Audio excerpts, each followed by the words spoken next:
안녕하세요. 가스TV 연미쌤입니다. 2탄 전졸편에 이어서 마지막 3탄 대졸자 편인데요. 혹시 전문대를 졸업하셨는데 여기로 오신 거라면 여기 2탄 전졸자 편을 클릭해주세요. 자, 대졸자분들, 여러분들은 이미 4년제 대학교를 다 졸업하셨는데 왜 학점은행제를 알아보실까요? 아마 내가 졸업한 전공이 아닌 다른 전공의 학위가 필요해서겠죠? 저 연미쌤이 오늘은 대졸자가 학점은행제를 하는 목적과 방법에 대해서 하나부터 10까지 다 설명드려볼게요.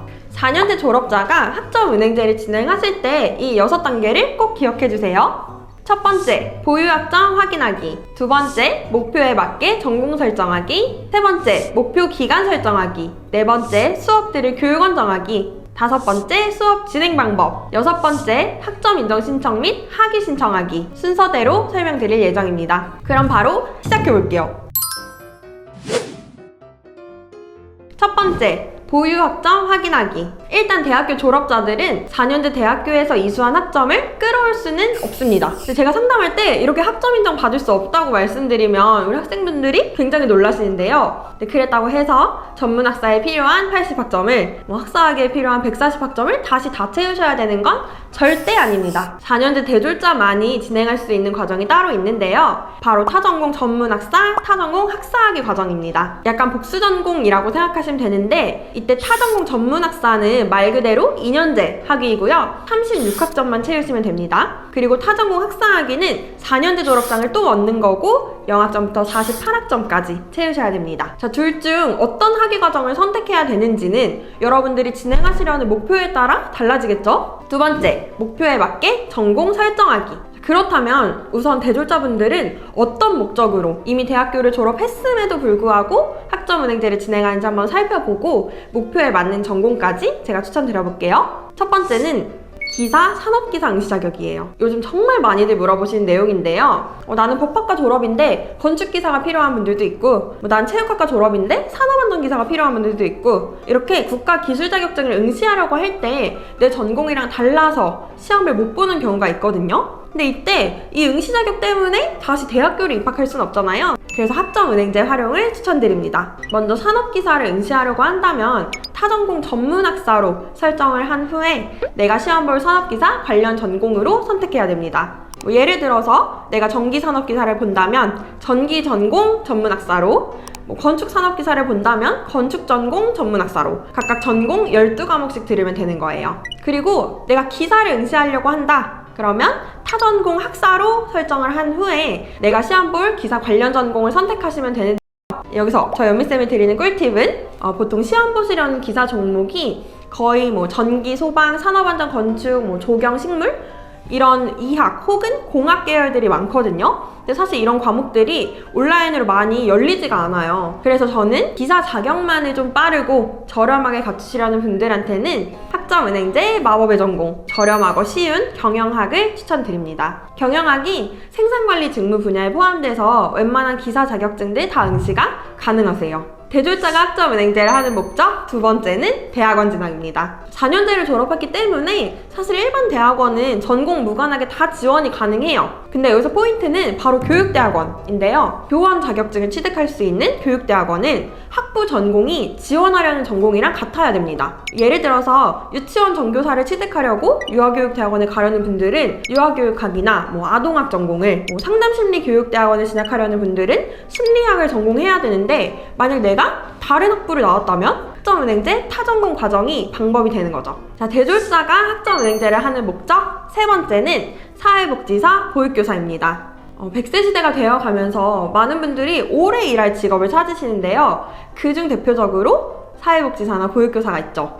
먼저 사회복지사를 따시려는 분들은 당연히 사회복지학 전공을 선택하시면 되고요. 사회복지사 과목만 들어도 2급 자격증 발급이 가능합니다. 이때 대학교를 다닐 때 혹시나 교양으로라도 사회복지 과목을 들었을 수 있으니까 꼭 성적증명서를 점검해보는 걸 추천드려요. 저한테 물어보시면 답변 드릴 수도 있고요. 다음 보육교사는 무조건 졸업장이 같이 나와야지만 자격증 발급 신청이 가능하기 때문에 아동학 전공으로 선택 후에 매년 2월, 8월 이렇게 학위가 나오는 시기에 맞춰 학위까지 꼭 받으셔야 됩니다. 이 외에도 공인회계사, 청소년 상담사, 화장품 책임 판매업 등록 등 정말 다양한 목적을 가지고 저한테 문의를 주신 분들이 많더라고요. 자, 그러면 이렇게 목표 학위와 전공을 정했다면 세 번째, 목표 기간에 맞게 계획 짜기입니다. 사실 대졸자분들은 고졸자나 전졸자에 비해 들어야 하는 과목 수가 훨씬 적기 때문에 비교적 더 짧은 기간 내에 학위를 취득하실 수 있는데요. 한 학기 최대 8과목, 1년 최대 14과목으로 정해져 있는 연간 이수 제한학점을 고려해서 타전공 전문학사 12과목은 수업만으로 들으면 2학기, 타전공 학사 16과목은 수업만으로 들으면 한 3학기 정도가 소요됩니다. 그렇지만 우리 학생분들은 기간을 더더더 줄일 수 있는 방법이 없는지를 궁금해하시기 때문에 제가 기간 줄이는 방법을 좀 다양하게 보여드리도록 할게요. 첫 번째 예시로 법학과 졸업 후에 산업안전 기사를 취득하려는 학생인데요. 당연히 타전공 학사학위 과정으로 16과목을 수강해야 되는 경우입니다. 저는 이 학생분께 경영학으로의 진행을 추천드렸는데 산업안전 기사와는 전혀 다른 과목을 듣는 거긴 하지만 안전공학이나 산업공학 이 과목들은 거의 개설이 되지 않고 있거든요. 그래서 자격증 공부는 따로 하시고 좀 쉽고 저렴한 경영학으로 진행하시라고 말씀을 드렸어요. 자, 이때 수업만으로는 이렇게 2024년 1학기 7과목, 2024년 2학기 7과목,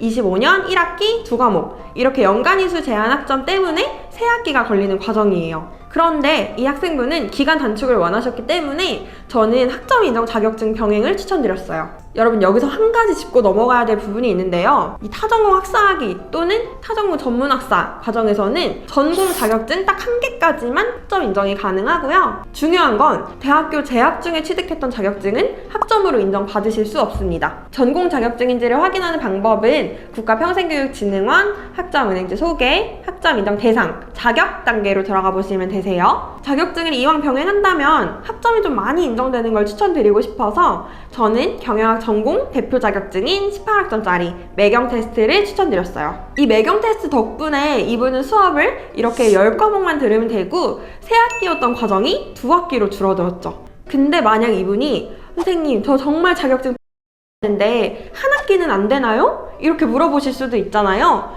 근데 이때도 방법이 있어요. 자, 여기 자격증, 매경 테스트는 그대로 넣고 나머지 30학점을 수업과 독학사를 병행하는 방법인데요. 독학사라는 건 수업을 대체하는 또 다른 방법으로 직접 고사장 가서 시험을 보고 합격한 과목을 4학점 혹은 5학점씩 인정을 받는 거예요. 이때 경영학을 진행한다면 당연히 경영학 독학사 과목을 시험 봐야 되고요. 이런 식으로 매경 테스트, 수업 7과목, 독학사 2과목으로 48학점 채워지는 걸 보실 수 있습니다. 이렇게 되면 한 학기만 수업을 들으면 된다라는 장점은 있지만 봐야 될 시험이 좀 많아지니까 좀 더 부담이 될 수는 있겠죠. 본인이 언제까지 학위가 필요한지에 따라서 이 취득 기간은 진짜 요리조리 조절할 수 있어요, 여러분.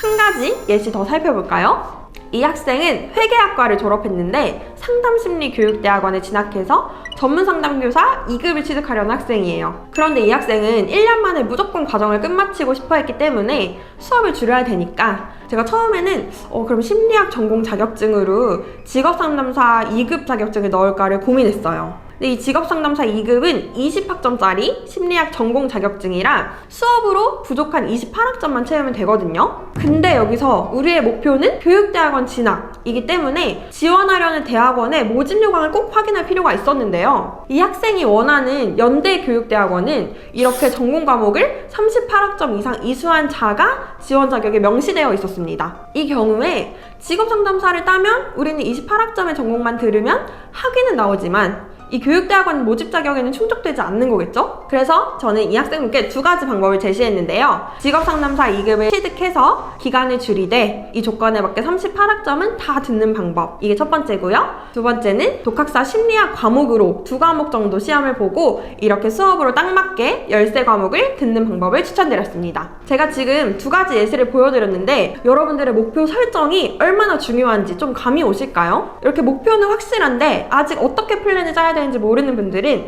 당연히 저 연미쌤과 상담을 통해서 방향을 잡으셔도 좋습니다.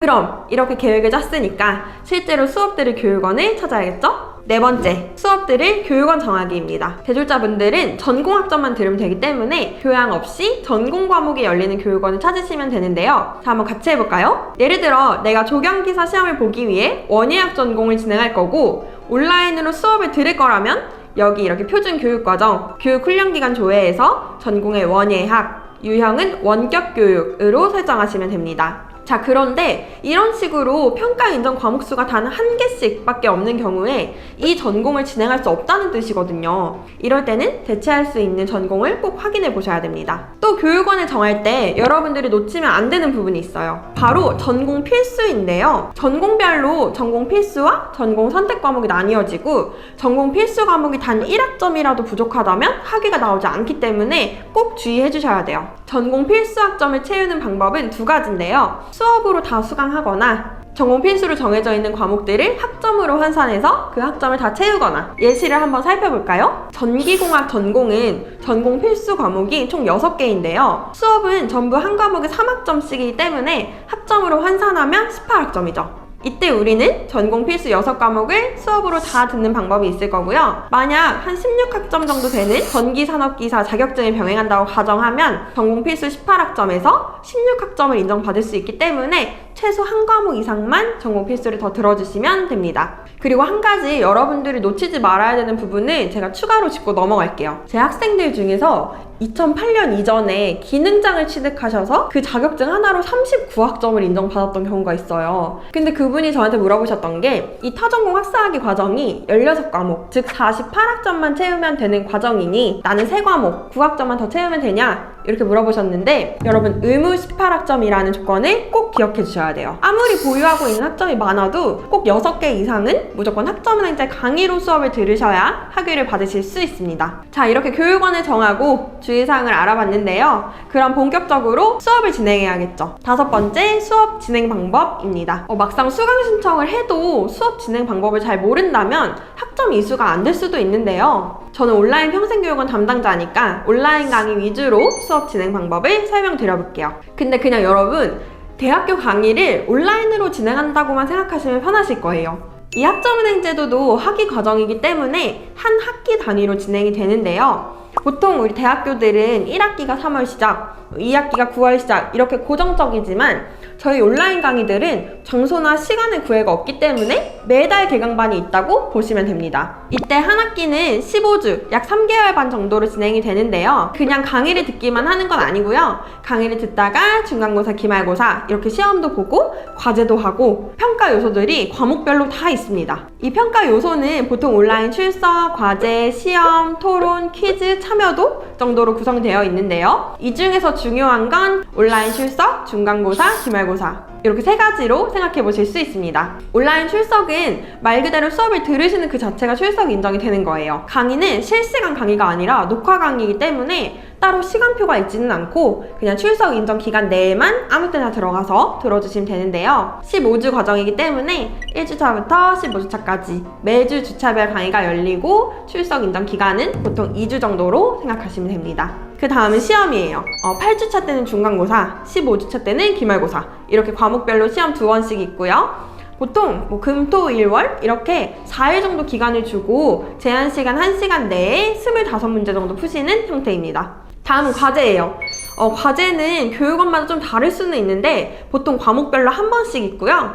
주어진 주제에 맞게 레포트 형식으로 제출하시는 거예요. 이 외에도 토론, 퀴즈, 참여도 등의 평가 요소는 교육원별로 진행 방식이 다 다르기 때문에 꼭 본인이 수업 듣는 교육원 홈페이지에서 확인해 보셔야 됩니다. 실제로 저는 교육원에 소속되어 있는 플래너이기 때문에 이런 학사 일정들을 그때그때 챙겨드리고 좀 쉽게 하실 수 있는 방법이 있다면 공유도 해드리고 있는데요. 성적이 크게 상관없다면 부담을 좀 안 갖고 하셔도 되지만 성적이 중요하신 분들이라면 이 온라인 강의여도 좀 꼼꼼히 진행해주시는 게 좋습니다. 이렇게 수업을 듣고 학점을 취득하신 분들이라면 마지막 이 부분까지 꼭 기억해 주셔야 되는데요. 마지막 단계인 학습자 등록, 학점 인정 신청, 그리고 학위 신청입니다. 내가 학점은행제로 이런 전공과 학위를 진행하는 학습자다 라는 뜻의 학습자 등록과 내가 이만큼의 학점을 보유하고 있다 라는 뜻의 학점 인정 신청, 난 이번에 학위를 받겠다 라는 뜻의 학위 신청, 요 3가지를 꼭 해주셔야 학점은행제가 완성이 됐다고 말할 수 있거든요. 수업을 아무리 많이 듣고 자격증을 아무리 많이 딴다고 해도 이 행정 절차가 안 되어 있으면 어떤 서류도 떼실 수 없어요. 이 학습자 등록, 학점 인정 신청은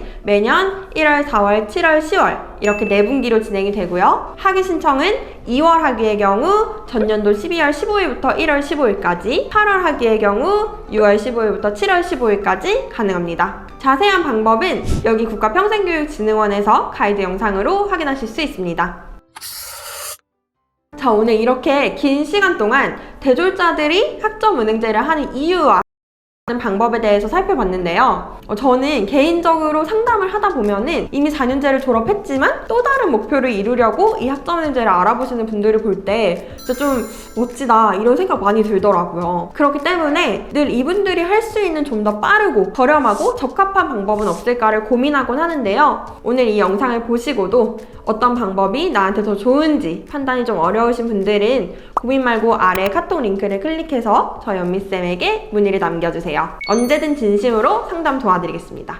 긴 영상 봐주셔서 감사합니다. 안녕! 더 궁금하신 점이 있거나 영상에 나온 선생님과 상담을 원하시면 PC는 제목 아래에 있는 더보기란을 클릭, 상단에 있는 상담 링크를 클릭하셔서 문의를 남겨주시면 됩니다. 모바일은 화면 아래에 있는 더보기란을 터치, 상담 링크를 확인해보세요. 카카오톡 상담은 댓글에 있는 링크를 클릭하셔서 궁금하신 내용 남겨주시면 빠르게 답변 도와드리겠습니다.